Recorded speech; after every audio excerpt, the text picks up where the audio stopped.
Hello and welcome back to Paul's Beer Reviews. We're going to be reviewing a Munich lager, or German lager, however you want to look at it. And it's from Paulaner.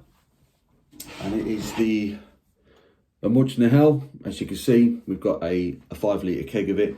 We're going to stick it in the beer monster and see if it's any good. So yeah, I'm going to let this load it up. So Paulaner, Munchner in the beer monster. Chill it down and then we'll do a review, so stay tuned. Okay, so we've got the Paulaner keg in the beer monster now. There's a little bit of spillage when I put the rod in, giggity. But yeah, let's get 14 degrees at the moment. So what we're going to do, we're going to get this down to 3 degrees. So currently the machine's at 14, that'll come down to 3 in no time whatsoever. So we'll seal this up. The CO2 is connected, the beer line is connected, tap is good to go. Get that down, and yeah, we'll let this chill down to 3, and in a few minutes we should be able to pour a nice pint of Paulaner Hells. So stay tuned for that. Boom. Welcome back. The beer chilled down to about 3 degrees right behind me in about half an hour. So from 14 degrees to 3 degrees, half an hour. That's not too bad. I'm quite happy with that. Just poured a pint. There it is, pint of the Paulaner Munchner Hells. I did pump a little bit too much CO2 into the keg at once. That is an easy mistake to make. Ideally, when you've got a beer monster, all you need to do is have the gas off when you put a capsule in and the keg goes in. Once the beer's going in, it's chilled down. All you need to do is dial it to about halfway. But I kind of dialed it. I didn't hear a sound at first, and all of a sudden it went really loud. So I was like, oh, so too much in went in at too much at once, basically. So I turned it right down. So all you got to do with these machines is you turn the CO2 on to the point where you can hear it whistling a little bit, just pumping a bit of CO2 into the keg. You just got to turn it down again, and normally you get a perfect pint. As it is, the head on this was pretty dense, but that's hanging around. But at the moment, actually, I'm quite happy with the way that looks. But it's taken a little while for the beer to catch up with it. But anyway, enough waffling. Here is the Paulaner Munchner Hells. Clean as a whistle. Condensation on the glass, on the chill.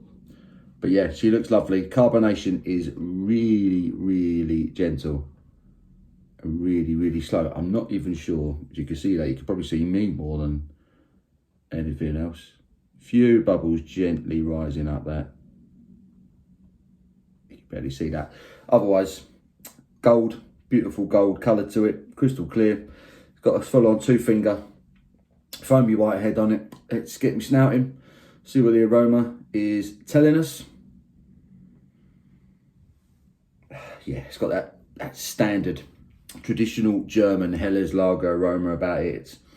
It's bready.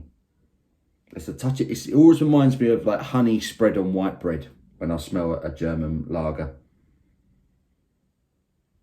Beautiful use of the malt and the hops. I mean, without being in the room, I imagine they would have possibly used Munich malts and Saaz hops, maybe.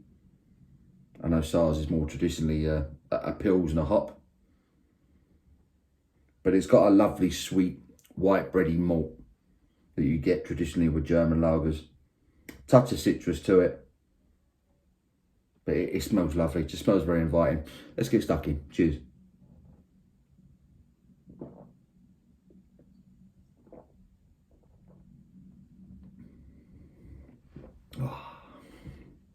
Oh, that's good. Oh, that's good. I've had this stuff in bottle many times before, and as much as I do enjoy it, I've always felt it's a bit of a run-of-the-mill German Helles lager. I've had better. There are better out there. I do like the Paulaner. I prefer Paulaner's Weizen in general to their lager. That is the beer monster behind me, just chilling again. But this kegged version is a whole different animal. The mouthfeel straight away is so much fuller. There's so much more going on with it.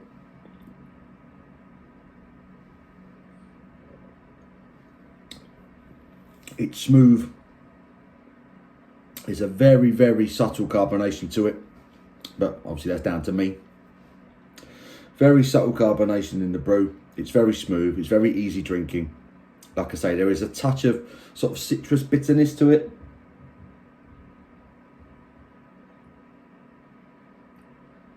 That greets you initially.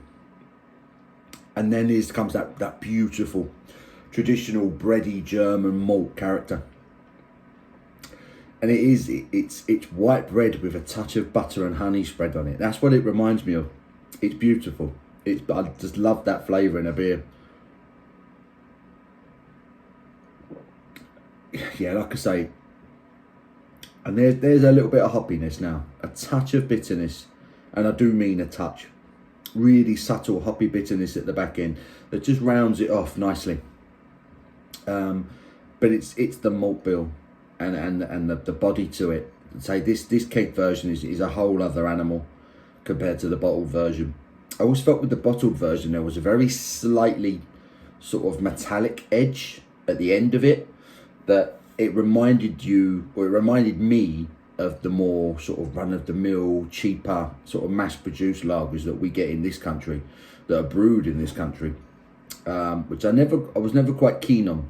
But everything that preceded it was nice. It was nice enough to make me want to drink it again. This kegged version, it kind of eradicates that slightly metallic, cheap, slightly unpleasant bitterness at the back end, and it replaces it with a more cleaner, natural, sort of hoppy tasting bitterness. Obviously, for a keg, the body's fuller than you would get from the bottled version. The malt bill is more pronounced. It's lovely. It's a lovely Heller's lager, and I'm going to enjoy working my way through the rest of that keg. I've got a live stream coming up, so I'll probably get through a bit of it doing that. But yeah, it's a lovely lager. Massively drinkable. If only we had some decent weather to go with it. Right now, it's we had a storm yesterday. What do they call it? Storm Eunice, and that absolutely caused havoc across the country. We're kind of getting the after effects of that. It's been banging down all day. It's an horrible day out there. It needs to be sunny. I need to be sat in a garden somewhere drinking this. It would be perfect. As it is, drinking it in the Paul's Beer Review Man Cave, I like it enough to give it an 8.5 out of 10. It's a lovely German Helles. It's not the best German Helles I've ever had, but this keg version has definitely given it a whole new lease of life, because I think the bottled version is slightly lacking in terms of a good German Helles. So yeah, 8.5 out of 10 for me. Paulaner, you can get it in bottles in Tesco, I believe. The keg I bought in Majestic, which traditionally sell wine, but they've got an expanding beer range in there, and they do some really good deals. I paid 20 quid for that 5 litre keg, so you're getting 8.5 pints of decent German lager for 20 quid. You try and get those prices in a pub, it's not going to happen. So yeah, good value for money, I think. So Majestic, check them out if you want a keg of that. They've got a really good range of beers in there as well. So yeah, you'll probably find something you quite like in there, I'd imagine. I'll put a link to their website in the description below, in case you want to order something from them. But they've got a good beer range. So 8.5 out of 10 for the Paulaner Munchner Helles from the Beer Monster. Thank you to Beer Monster.